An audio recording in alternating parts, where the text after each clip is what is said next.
राधे राधे श्री हरिवंश। राधे राधे प्रभु जी।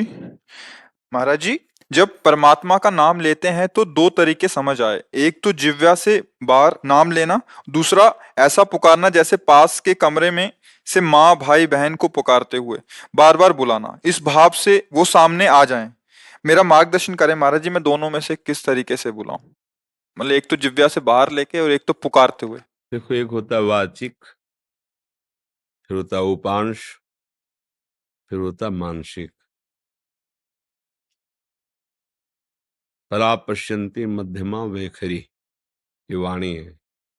जो हम बोल रहे हैं वैखरी वाणी है।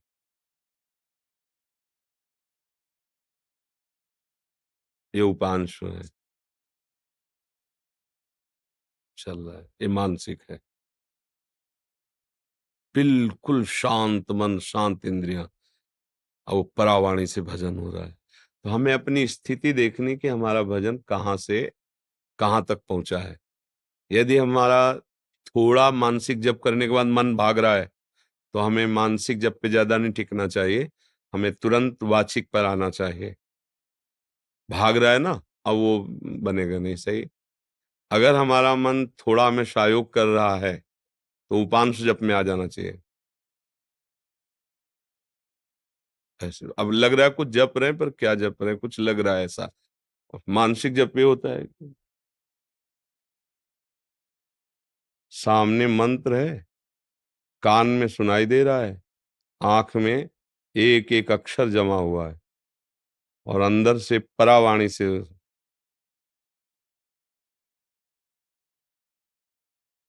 न माला है न कुछ, उठते बैठते चलते फिरते हर समय। पर ये सिद्धों की स्थिति होती है, साधक को करना होता है। तो अगर हम कम से कम 1.5 वर्ष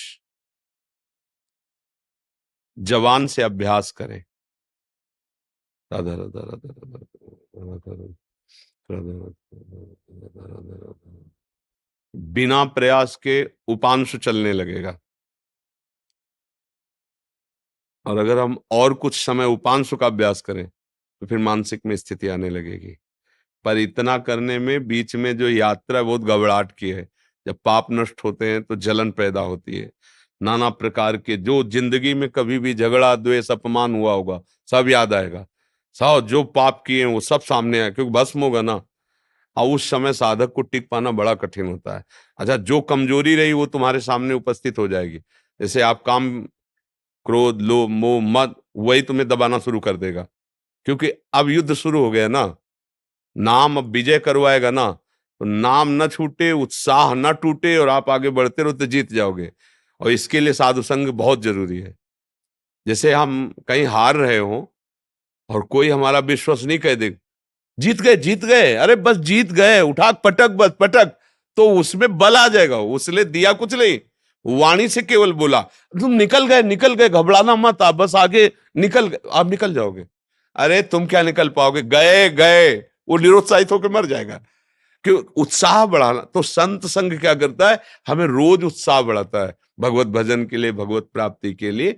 तो हम अपनी स्थिति को देखें कि हमारी स्थिति क्या है। अगर कुछ मिनट हम जब शांत होकर जपते, फिर मन भाग जाता है, परेशानी, अभी हमारी मानसिक स्थिति नहीं, हमें उपांश में आना है। और उपांश में भी जी घबराने लगता, परेशानी हो रही, तो नाम कीर्तन करना, राधा वल्लभ राधा वल्लभ राधा वल्लभ श्री हरि राधा। अनेक राग रागिनियों से इसीलिए हमने छूट दी है कि आप अनेक धुनियों में गाओ। संसारी आदमी है, तुम्हें पसंद है ये धुनी, उसी पसंद धुनी में राधा नाम लगाओ। राधा नाम जहर है, पर उसे शोध करके दो। जब शोध करके दोगे तो दवाई का काम कर जाएगा। संसारिक ध्वनि है, पर लगाओ राधा नाम उसमें, और आप गाओ राधा राधा राधा, तो भाव को भाव अनखाल सहु, नाम जपत मंगल दिशि दसहु। समझ पा रहे प्रश्न करता जी?